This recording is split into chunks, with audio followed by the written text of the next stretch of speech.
Capítulo 2 del libro, Orando con Cristo, por Paul Yonggi Cho. Venga tu reino. La segunda oración que Jesús nos enseñó fue la siguiente: venga tu reino. Hágase tu voluntad, como en el cielo, así también en la tierra. Cuando Dios llega a ser nuestro Padre, nosotros llegamos a ser el pueblo del reino de Dios. Como tal, debemos orar que su reino permanezca firme. ¿Qué es el reino de Dios? Es el lugar donde se cumple su soberanía. Al considerar esos principios con respecto a la oración, hagamos que nuestros pensamientos coincidan con las palabras de Dios con relación a su reino y voluntad que debe cumplirse sobre esta tierra. La caída de nuestro planeta Tierra. Casi todos los días los periódicos aparecen con titulares relacionados con horribles delitos internacionales. Otras veces anuncian los sucesos de la ciudad. La corrupción económica produce millones de dólares en pérdidas. Hay informes sobre homicidios brutales, asaltantes en ascensores, conductores que atropellan a otras personas y se dan a la fuga, contaminación en los alimentos mediante el uso de productos químicos para la agricultura y mercancía falsificada. Esos informes diarios hacen que nos sintamos como si estuviéramos andando sobre una capa de hielo. Recientemente una joven me envió una carta llena de preguntas, comillas, ¿por qué Dios hizo un mundo como este? ¿Por qué permanece indiferente con respecto a todas estas cosas? Puedo asegurar que el mundo que Dios hizo en el principio no fue así. Génesis describe un mundo que era totalmente diferente del mundo de hoy. Después que Dios creó el cielo y la tierra, Génesis 1:1, Lucifer, quien había sido uno de los querubines de Dios, se rebeló contra él con la intención de ser igual a Dios. Como resultado, el mundo fue juzgado y cayó en el caos, quedó vacío y lleno de tinieblas, Génesis 1:2. De tal caos Dios recreó en 7 días el mundo actual. Imagínese usted el proceso por el cual Dios creó los cielos y la tierra.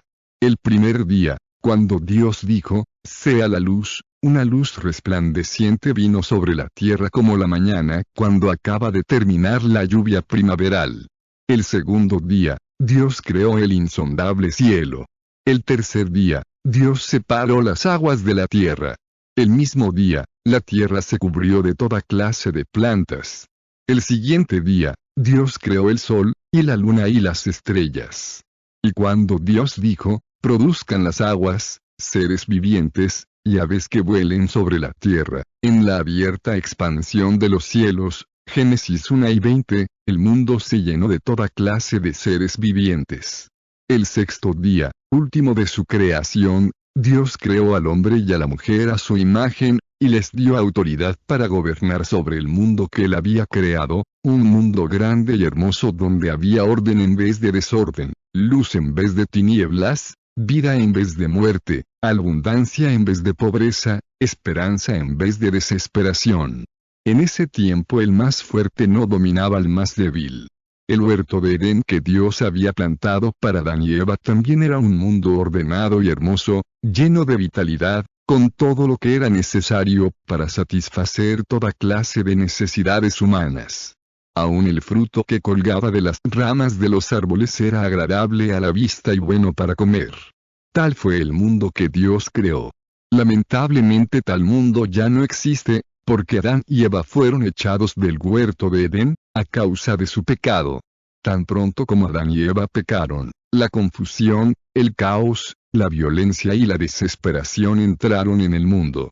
Pablo describe lo que ocurrió, y como ellos no aprobaron tener en cuenta a Dios, Dios los entregó a una mente reprobada, para hacer cosas que no convienen estando atestados de toda injusticia, fornicación, perversidad, avaricia, maldad, llenos de envidia, homicidios, contiendas, engaños y malignidades, murmuradores, detractores, aborrecedores de Dios, injuriosos, soberbios, altivos, inventores de males, desobedientes a los padres, necios, desleales, sin afecto natural, implacables, sin misericordia, quienes habiendo entendido el juicio de Dios, que los que practican tales cosas son dignos de muerte, no solo las hacen, sino que también se complacen con los que las practican.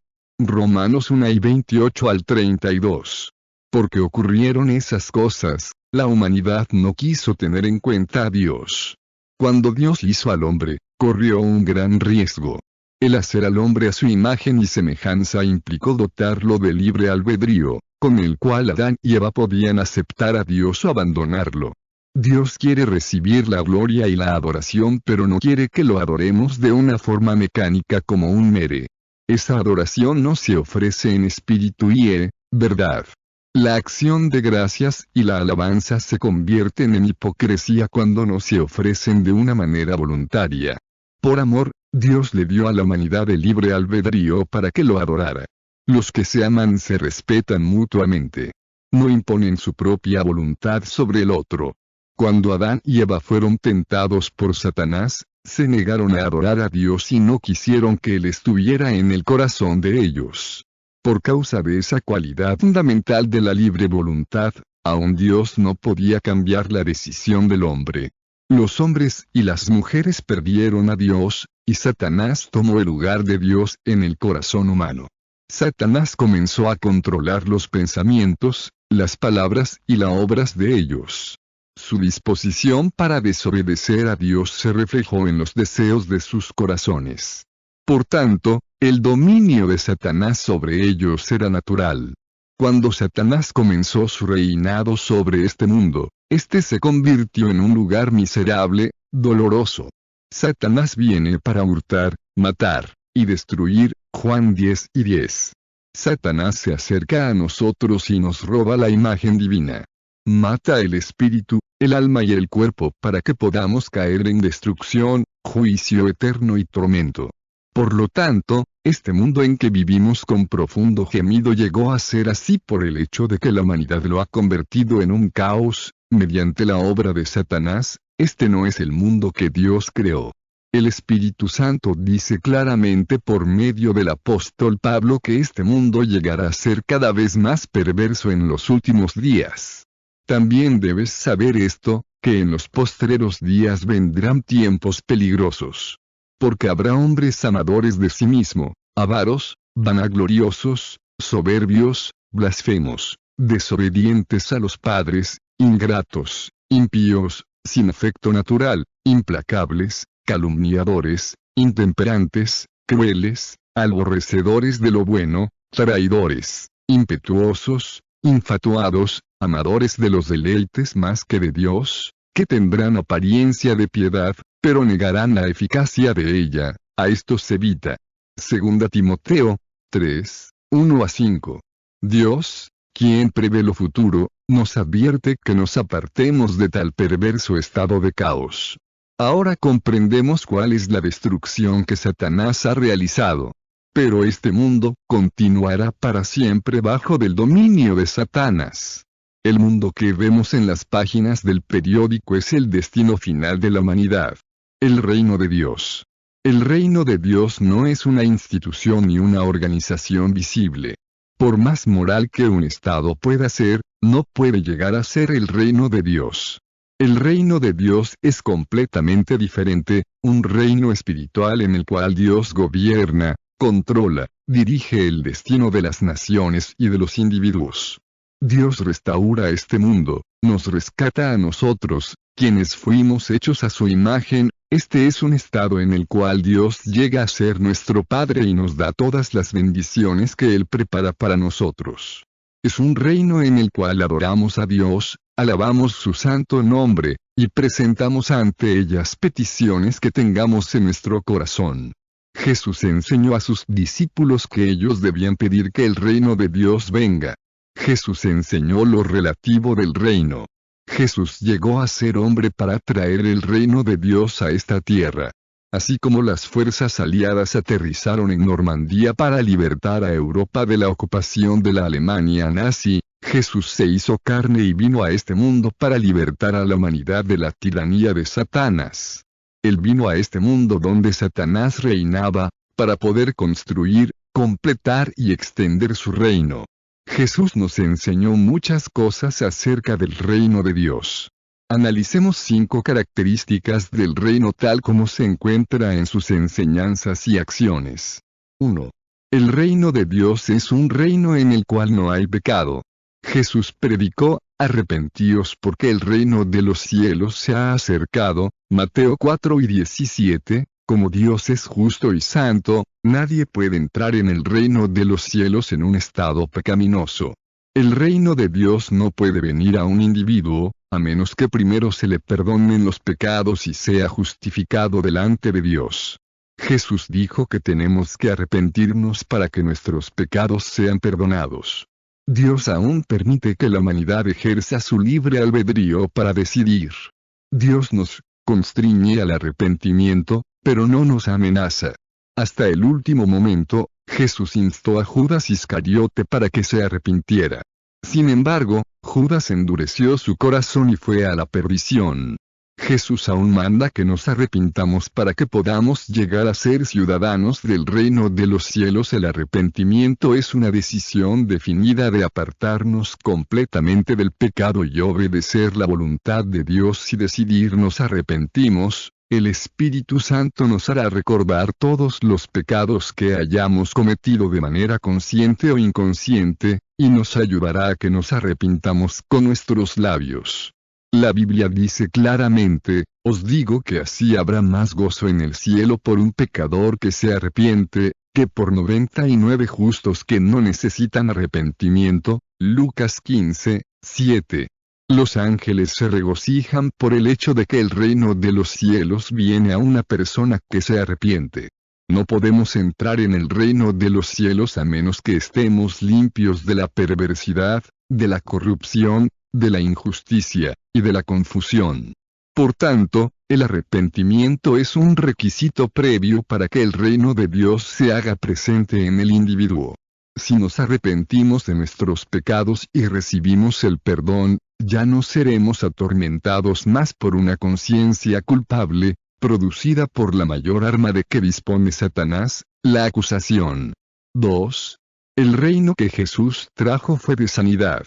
Mateo 4:23 al 25, dice, y recorrió Jesús toda Galilea, enseñando en las sinagogas de ellos, y predicando el evangelio del reino, y sanando toda enfermedad y toda dolencia en el pueblo.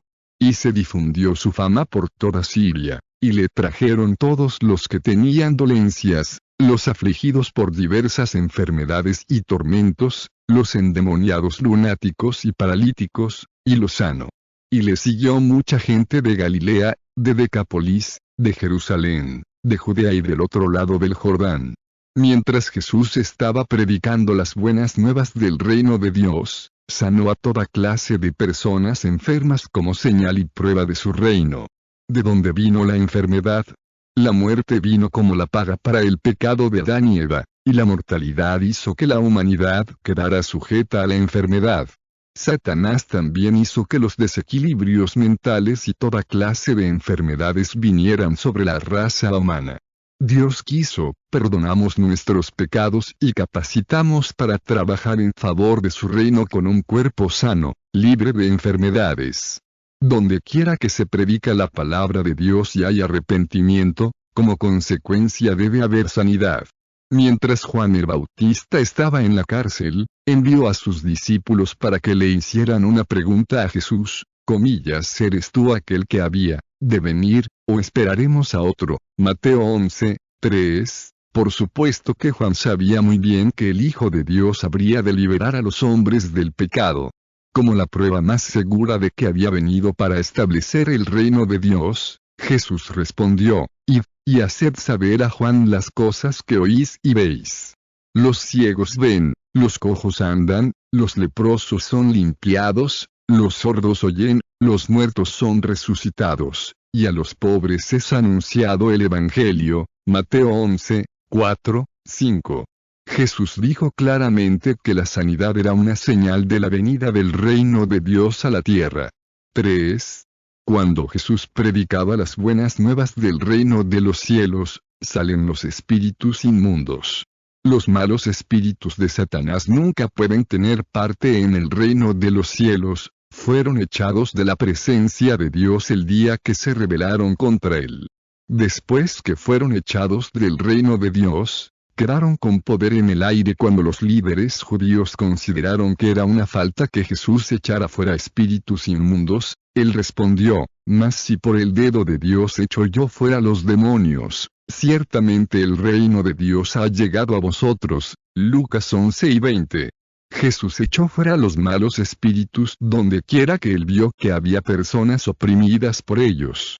Los demonios sencillamente no podían resistir su presencia. Cuando Jesús envió a sus discípulos a predicar, les dio autoridad para echar fuera demonios. Lucas 10 y 17-20, Jesús también dijo que la capacidad para echar fuera demonios sería una señal que seguiría a aquellos que creen, Mateo 16 y 17. Hasta el día de hoy, donde se predican las buenas nuevas del reino de Dios, en el nombre de Jesús deben echarse fuera los demonios. 4. El reino de los cielos que Jesús trajo a la tierra abrió el camino para que entráramos por fe a la vida eterna. Y como Moisés levantó la serpiente en el desierto, así es necesario que el Hijo del Hombre sea levantado, para que todo aquel que en él cree, no se pierda, mas tenga vida eterna. Juan 3 y 14, 15. Nadie puede salvarse mediante sus obras de justicia. No hay nadie que esté calificado para presentarse delante de Dios mediante los méritos de sus obras. Pero sin tener en cuenta la diferencia de sexo, edad y posesión, cualquiera que acuda a Jesús, crea en él como Salvador, y lo confiese verbalmente, recibe gratuitamente remisión de pecados y vida eterna. Jesús dijo, y esta es la voluntad del que me ha enviado, que todo aquel que ve al Hijo, y cree en él, tiene vida eterna, y yo le resucitaré en el día postrero. Juan 6 y 40. En el reino de los cielos hay vida eterna.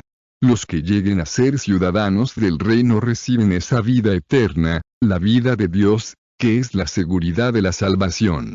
El reino de los cielos establecido en la tierra. Jesús no solo nos enseñó lo que es el reino de Dios, Él fue crucificado para asegurar que el reino durará entre nosotros para siempre. Mediante su crucifixión, Jesús sembró las semillas del reino de Dios, vida eterna, gozo, esperanza y abundancia en el reino de Satanás, una tierra llena de maldiciones. Cristo dijo, fuego vine a echar en la tierra y ¿qué quiero, si ya se ha encendido? Lucas 12 y 49. El reino de Dios, que anhelamos ver en esta tierra, comenzó a ser establecido cuando Jesús murió en la cruz. El reino de Dios ha sido firmemente edificado sobre la cruz y las obras de Dios. Como comenzó la muerte de Jesús en la cruz a establecer el reino de Dios sobre la tierra. La muerte de Jesús pagó el precio de nuestros pecados. Mientras el Inmaculado Jesús colgaba en la cruz, voluntariamente derramó su sangre, la única sangre que tenía poder para redimir los pecados de todo aquel que arrepentido acude a él. En segundo lugar, Jesús llevó nuestras enfermedades mediante las heridas que soportó. La Biblia dice que somos sanados por las heridas de Jesús en 1 de Pedro 2 y 24. En tercer lugar, con su muerte en la cruz y su resurrección, Jesús volvió a ganar su derecho sobre este mundo, el cual había quedado en poder de Satanás cuando Adán y Eva pecaron. Además, al llevar la corona de espinas en el Calvario, Jesús quitó la maldición de la pobreza y nos dio el derecho de recibir bendiciones.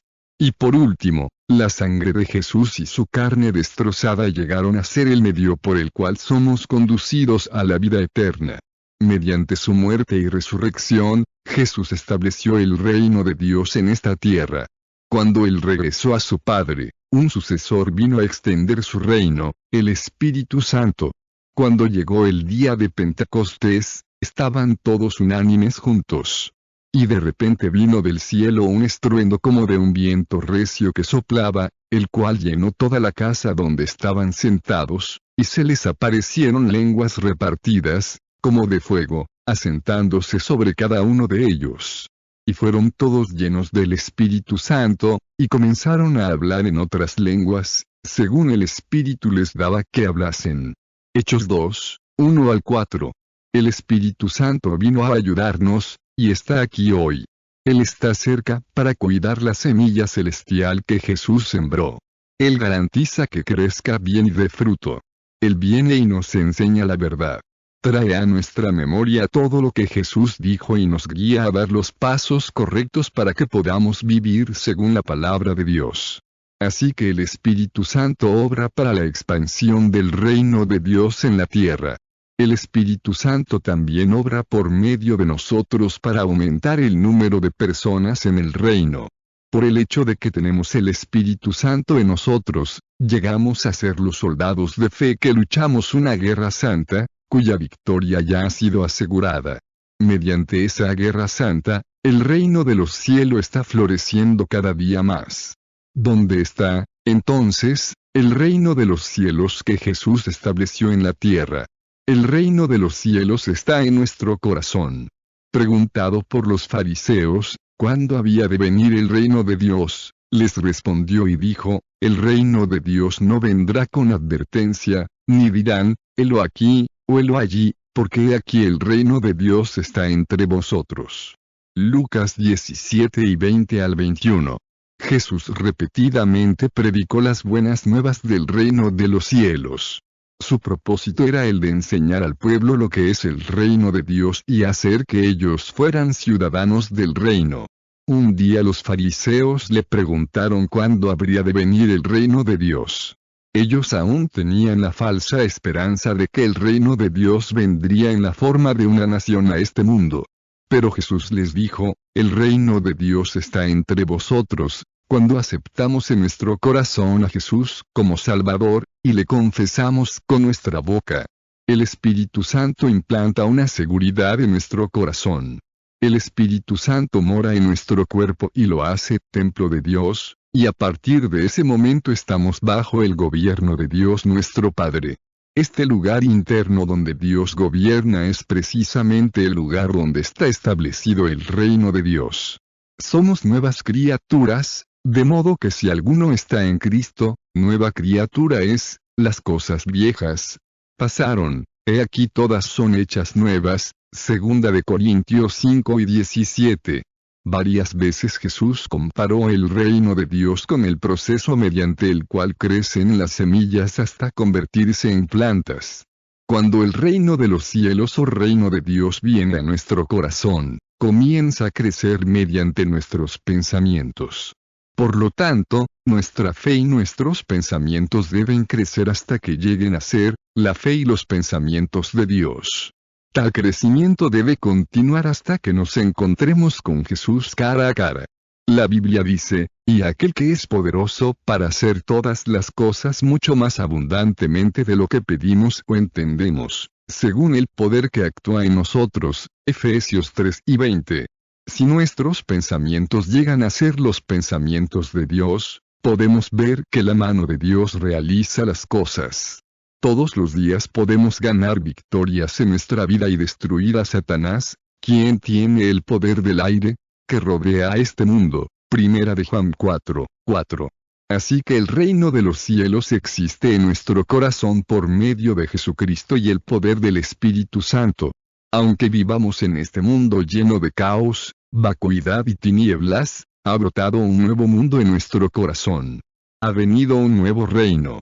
Las características del reino de Dios, del cual Jesús predicó y que Él estableció al morir en la cruz, realmente se están manifestando en nuestra vida.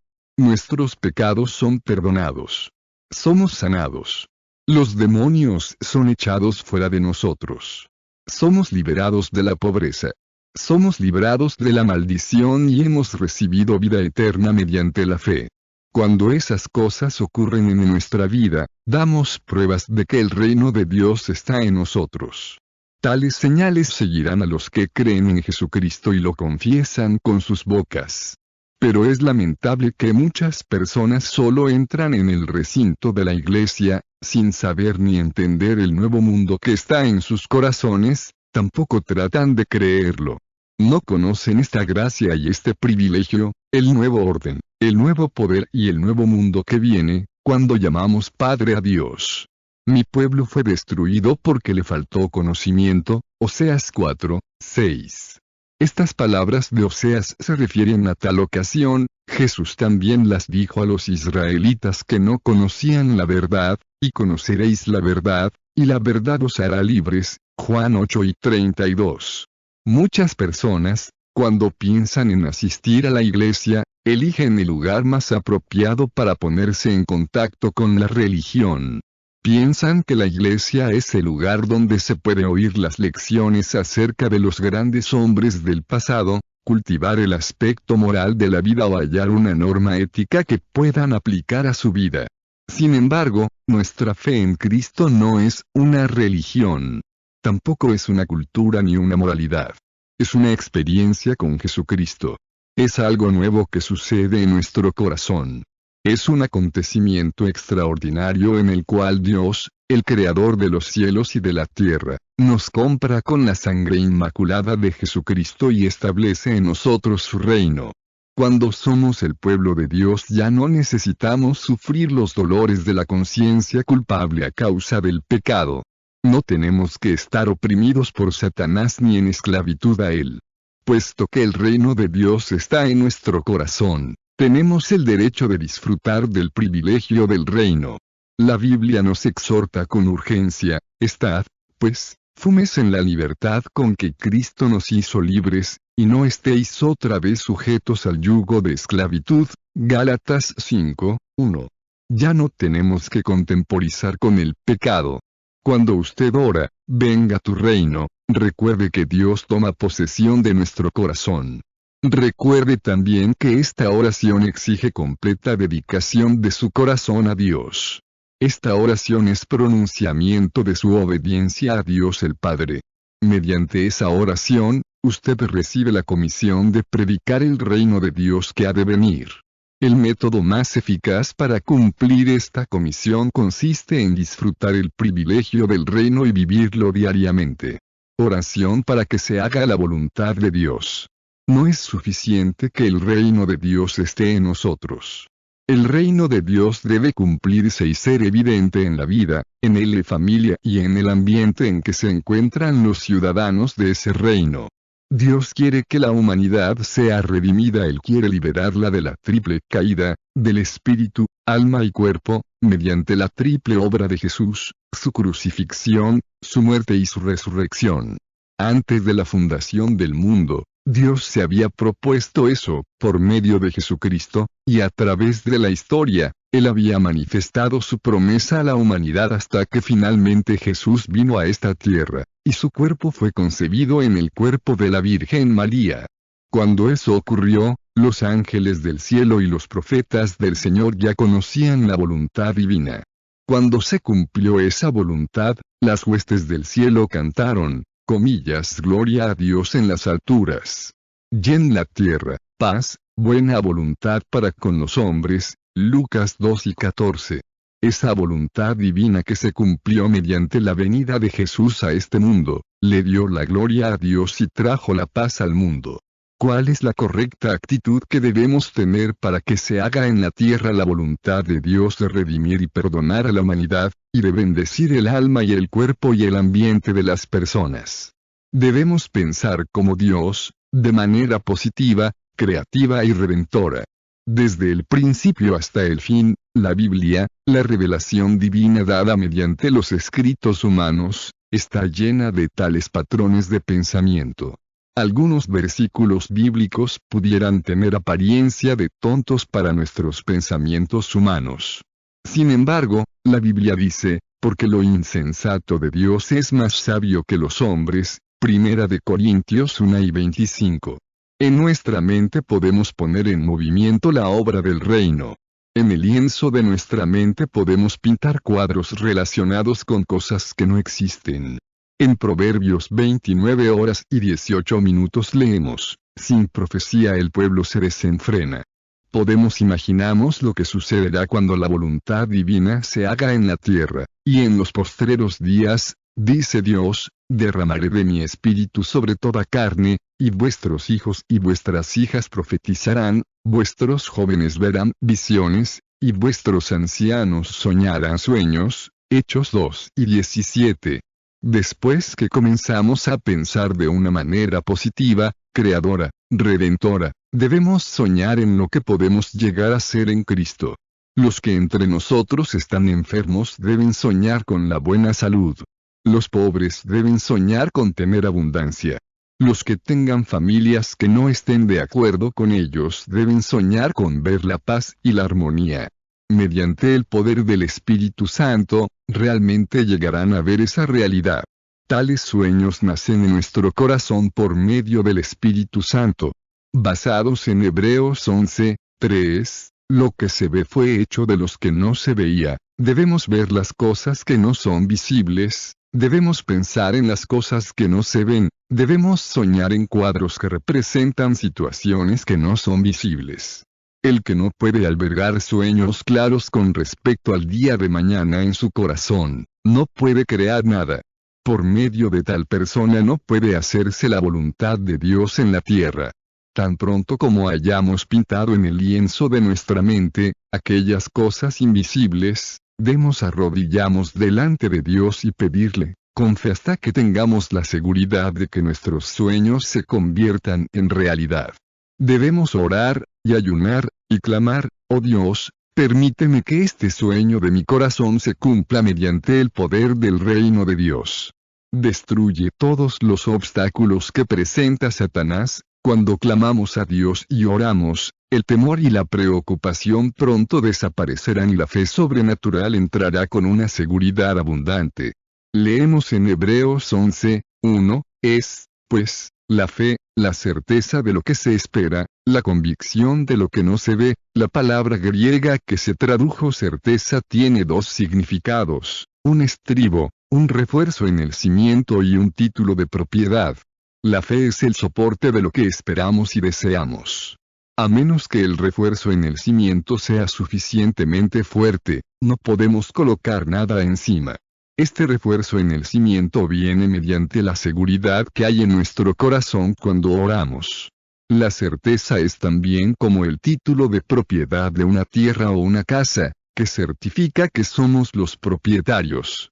Cuando oramos fervientemente y con un ardiente deseo y una clara meta, tenemos seguridad y paz mental porque confiamos que la respuesta de Dios está en camino, pero el paso clave para que se haga la voluntad de Dios en nuestra vida consiste en la acción de gracias. Dios dijo que Él mostrará su mano de salvación a aquellos que le ofrecen sacrificio de acción de gracias y alabanza. Las semillas de la fe se siembran en el terreno de la acción de gracias. Por último, para ver que la voluntad de Dios se haga en la tierra, debemos esperar un milagro. Habrá tiempos en que tengamos que pasar por aguas profundas o tengamos que pasar por el fuego de la prueba. También habrá tiempos en que esperar un milagro significará subir a una montaña. Pero siempre tenemos que dar el primer paso. Ni siquiera el Espíritu Santo puede comenzar a obrar, a menos que no comencemos a andar por fe.